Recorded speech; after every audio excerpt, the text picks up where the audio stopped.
Breaking news ఎమ్మెల్యేల అనర్హత petition విషయంలో సుప్రీంకోర్టు ఆదేశాలతో అందరి దృష్టి స్పీకర్ పైనే ఉంది. స్పీకర్ ఏం చేయబోతున్నారన్న దానిపై చర్చ మొదలైంది. స్పీకర్ ముందున్న ఆప్షన్స్ ఏంటి? 3 నెలల్లోగా ఫిరాయింపు ఎమ్మెల్యేలపై చర్యలు తీసుకుంటారా? పార్టీ ఫిరాయించిన వారిపై వేటు వేస్తారా అన్న చర్చ జరుగుతోంది. ఎమ్మెల్యేలపై వేటు వేయకుండా వదిలేస్తారా, లేదా తనను ఆదేశించే అధికారం సుప్రీంకు లేదని చెప్తారా?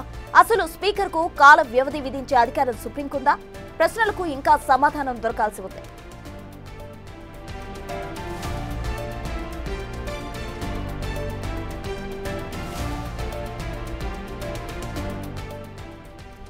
పార్టీ ఫిరాయించిన ఎమ్మెల్యేలకు సంబంధించి ఎమ్మెల్యేల అనర్హత పిటిషన్ విషయంలో సుప్రీంకోర్టు ఆదేశాలతో అందరి దృష్టి స్పీకర్ పైనే ఉంది. స్పీకర్ ఏం చేయబోతున్నారు అన్న దానిపై చర్చ మొదలైంది. స్పీకర్ ముందున్న ఆప్షన్స్ ఏంటి? అసలు 3 నెలల్లోగా ఫిరాయింపు ఎమ్మెల్యేలపై చర్యలు తీసుకుంటారా, లేకపోతే పార్టీ ఫిరాయించిన వారిపై వేటు వేస్తారా అన్న చర్చ జోరుగా సాగుతోంది. అటు ఎమ్మెల్యేలపై వేటు వేయకుండా వదిలేస్తారా, లేదా తనను ఆదేశించే అధికారం సుప్రీంకు లేదని చెప్తారా? అసలు స్పీకర్కు కాల వ్యవధి విధించే అధికారం సుప్రీంకుందా? ఇటువంటి ప్రశ్నలకు ఇంకా సమాధానం దొరకాల్సి ఉంది.